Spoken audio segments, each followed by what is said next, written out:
Surgical strike की बात करते हैं कि हमने इतने लोग मार गिराए, लेकिन प्रमाण कुछ नहीं, केवल झूठ का पुलिंदा से ये राज कर रहे हैं। मैं आपसे कहना चाहता हूं, ये देश सबका है। आदरणीय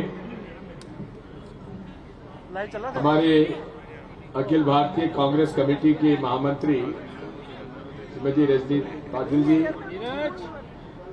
संसद सदस्य आदरणीय जयराम रमेश जी, हमारे पूर्व केंद्रीय मंत्री तथा एआईसीसी के आदरणीय महामंत्री महोदय, हमारे शेर जम्मू भाई रमन भल्ला जी, हमारे मंच पे विराजमान आदरणीय मोलाराम जी, आदरणीय चिप साहब, आदरणीय ताराचंद जी, आदरणीय हमारे पीरजादा साहब, हमारे पुराने लीडर हैं, हमारे पास रविंद्र शर्मा जी, और हमारे मेरा बच्चा समान है, इनके पिता मेरे साथ मंत्री रहे, ये भी मंत्री हुए, कमलेश्वर पटेल जी, और उपस्थित सभा हमारे जम्मू के आदरणीय बहनों और भाइयों।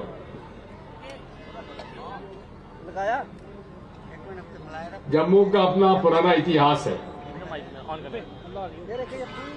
और आज हम 3 दिन से जम्मू कश्मीर में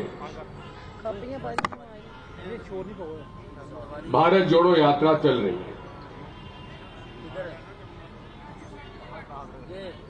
महाराजा गुलाब सिंह जी की मूर्ति पर माल्यार्पण करने के बाद हमने प्रवेश किया और आज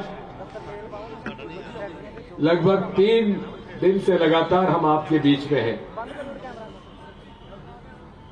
भारत जोड़ो यात्रा की आवश्यकता क्यों पड़ी, जरूरत क्यों पड़ी?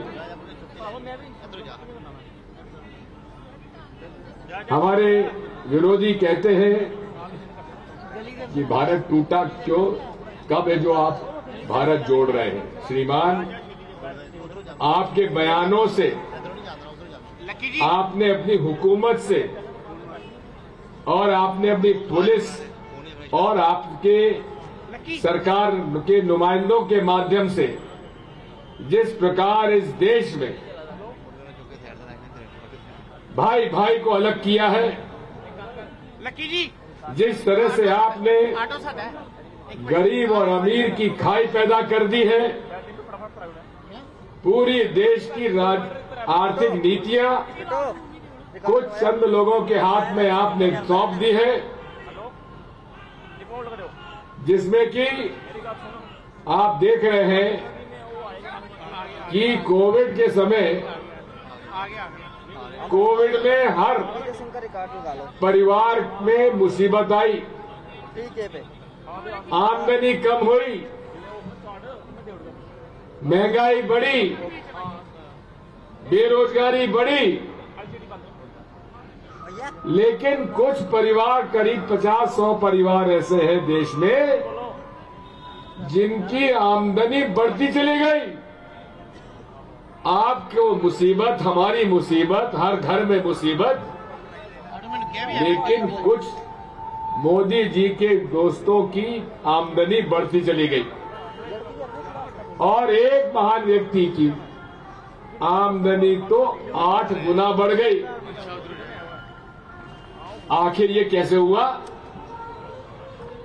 शुद्ध रूप से इस देश की अर्थनीतियों के उनके माफिक बनाने से और हुकूमत पूरी तरीके से उनको सहयोग देने के लिए, कोई ठेका होगा तो उनको दिया जाएगा, कोई उद्योग लगेगा तो वही लगाएंगे, और वही हालात आज जम्मू में हो रहे हैं। जम्मू के लोगों को ठेका नहीं मिल रहा। किनको ठेका मिल रहा है? जो जम्मू के नहीं हैं उनको ठेका मिल रहा है, और ये मुझे बताने की जरूरत नहीं कि ठेके कौन दिलवा रहा है। मालूम है कि नहीं आपको? मालूम है कि नहीं है? केवल एक जगह से ठेके मंजूर हो रहे हैं और वही तय करते हैं ये ठेका लेगा, ये ठेका नहीं लेगा, ये काम करेगा, ये काम नहीं करेगा। 370 हटने से फायदा किसका हुआ? कहते थे साहब आतंकवाद समाप्त हो जाएगा, हिंदुओं का बोलबाला हो जाएगा, लेकिन जब से धारा 370 घटी है आतंकवाद बढ़ा है। रोज कुछ न कुछ घटना हो रही है। पहले एक जमाने में ये आतंकवाद घाटी तक सीमित था, नॉर्थ कश्मीर तक सीमित था। अब धीरे धीरे रजौरी, पूंछ और डोडा तक आ रहा है कि नहीं आ रहा है? बताइए हुकूमत क्या चाहती है? हुकूमत यहां का फैसला नहीं कराना चाहती है, यहां की समस्या का निदान नहीं करना चाहती है। ये समस्या कायम रखना चाहती है ताकि कश्मीर फाइल्स जैसी सिनेमा बनते रहे, पिक्चरें बनती रही और लोगों में, हिंदू मुसलमानों में नफरत फैलाती रहे। ये हो रहा है कि नहीं हो रहा है? कभी आपने देखा कोई प्रधानमंत्री किसी फिल्म का प्रचार करने गया? लेकिन नरेंद्र मोदी कश्मीर फाइल्स की प्रचार करने के लिए जरूर गए। बात वही है। आज भारत जोड़ो यात्रा की आवश्यकता इसलिए पड़ी, उदयपुर में हमारा चिंतन शिविर हुआ था, वहां ये फैसला हुआ, सोनिया गांधी जी ने घोषणा की कि आप को हम आह्वान करते हैं कि पूरे देश में जो लोगों में नफरत का जहर बो दिया गया है, जो अमीर गरीब की खाई बढ़ती जा रही है, जो महंगाई बढ़ती जा रही है, जो हुकूमत अन्याय और अत्याचार में लगी हुई है, संविधान को समाप्त किया जा रहा है, ऐसे वक्त में हमें भारत जोड़ो यात्रा निकालना चाहिए। जब भारत जोड़ो यात्रा का फैसला हुआ तो यही भारतीय जनता पार्टी के प्रचारक लोग, आरएसएस के प्रचार करने वाले लोग कहते थे कि ये सब नाटक नौटंकी है, ये चल नहीं पाएंगे, ये बीच में छोड़ के चले जाएंगे। फिर कहने लगे कि इन्होंने तमिलनाडु कन्याकुमारी से इसलिए शुरुआत की है कि वहां कांग्रेस का असर थोड़ा बहुत है, वहां भाजपा कमजोर है, इसलिए कन्याकुमारी चुना। और उस दिन 7 सितंबर को राहुल गांधी जी स्वामी विवेकानंद को जो मेमोरियल है उनकी मूर्ति के माल्यार्पण करके उन्होंने शुरुआत की गांधी मंडपम से।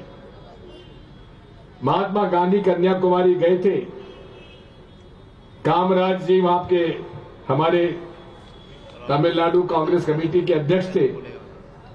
गांधी मंडपम से हम लोगों ने यात्रा प्रारंभ की और भाजपा की एक नेता, मैं नाम नहीं लेना चाहता उनका, क्योंकि नाम लेने से उनका सम्मान बढ़ जाएगा, मैं सम्मान नहीं देना चाहता।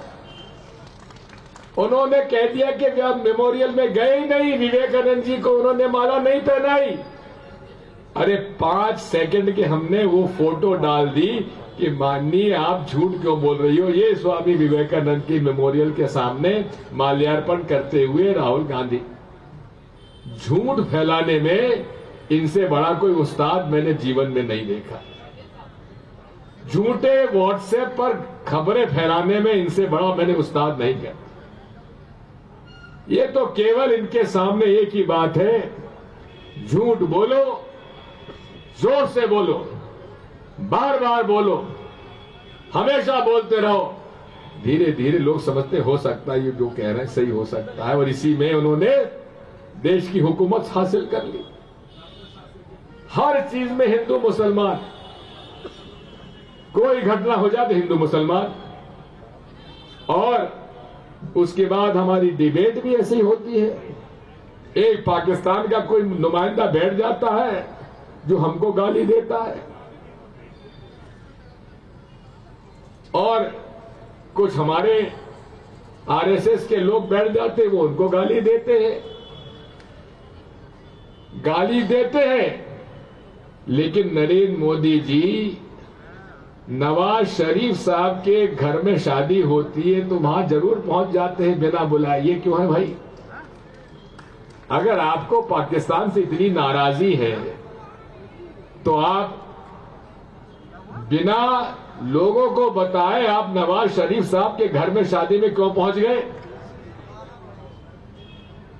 डॉक्टर मनमोहन सिंह जी की पैदाइश पाकिस्तान की थी, लेकिन वो तो प्रधानमंत्री के रूप में कभी पाकिस्तान नहीं गए। लेकिन इन्होंने केवल पूरे देश में ये सब बातें की। पुलवामा की घटना हुई, 40 से ज्यादा हमारे सीआरपीएफ के लोग मारे गए। क्यों मारे गए?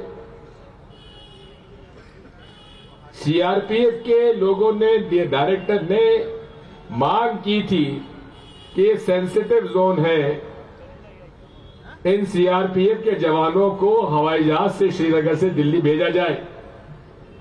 लेकिन मोदी जी ने मना कर दिया। क्यों मना कर दिया? पुलवामा जो कि पूरे तरीके से टेररिज्म का एक केंद्र बन चुका है, वहां हर गाड़ी की चेकिंग होती है। वहां एक स्कॉर्पियो गाड़ी उल्टी दिशा से आती है, उसकी जांच पड़ताल क्यों नहीं हुई? और जांच पड़ताल भी नहीं हुई, और उसके बाद वो आके टकराती है और हमारे 40 सीआरपीएफ के जवान शहीद हो जाते हैं। आज तक उस घटना की जानकारी न संसद में उन्होंने पेश की, न जनता के सामने रखी। सर्जिकल स्ट्राइक की बात करते हैं कि हमने इतने लोग मार गिराए, लेकिन प्रमाण कुछ नहीं, केवल झूठ का पुलिंदा से ये राज कर रहे हैं। मैं आपसे कहना चाहता हूं, ये देश सबका है। आज हमसे कहते हैं हिंदुओं एक हो जाओ, हिंदू एक हो जाओ, हिंदू धर्म खतरे में है। अरे जनाब, 500 साल के मुस्लिम हुकूमत में हिंदू धर्म खत्म नहीं हुआ तो अब कैसे हो जाएगा? 100-150 साल का ब्रिटिश ईसाइयों का राज रहा, तब हिंदू धर्म खत्म नहीं हुआ तो अब कैसे हो जाएगा? अरे हम हिंदू हैं। कौन सा हमारा धार्मिक आयोजन है जहां हम लोग शांति पाठ का पाठ नहीं करते हो? शांति पाठ से हमारा धार्मिक काम शुरू होता है कि नहीं होता? बताइए हिंदुओं, होता है कि नहीं होता है?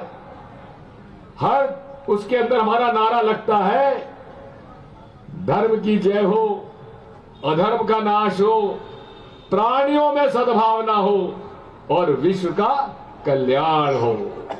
ये सनातन धर्म है, और यही सनातन धर्म में सबको अपना परिवार के रूप में मानते हैं।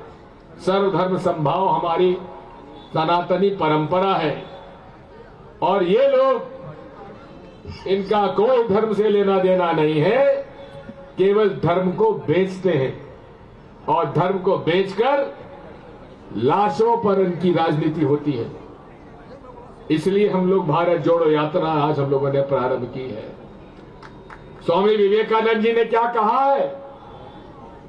उन्होंने कहा है ये सारे धर्म, आप उनका शिकागो में जो उनका भाषण हुआ था वो पढ़कर देख लीजिए। उन्होंने कहा था हर धर्म मानवता की शिक्षा देता है। हर धर्म के रास्ते अलग अलग हो सकते हैं लेकिन मंजिल सबकी एक है। जिस तरह से छोटी छोटी नदियां आकर जाकर समुद्र में मिल जाती है, उसी प्रकार से हर धर्म हमको इंसानियत के रास्ते पर ले जाती है और इंसानियत ही हर धर्म का मूल सिद्धांत है। मानते हैं कि नहीं मानते इस बात? मानते हैं तो जरा ताली बजा के दिखा दो जरा। इंसानियत ही धर्म है, चाहे सनातन धर्म हो, चाहे इस्लाम हो, चाहे सिख धर्म हो, चाहे ईसाई धर्म हो। तो यही इंसानियत को जो तोड़ने का ये प्रयास करते हैं, ये भारत जोड़ो यात्रा उसके लिए है। महंगाई बढ़ी है, कुकिंग गैस के दाम बढ़े, बाकी डिटेल में वो आपको बताएंगे। मैं तो इतना ही कह सकता हूं कि आज इस देश में तरक्की तभी होगी जबकि हिंदू, मुस्लिम, सिख, ईसाई जिन्होंने मिलकर इस देश को आजादी दिलाई, वो पारिवारिक रूप से एक दूसरे को गले लगाएं।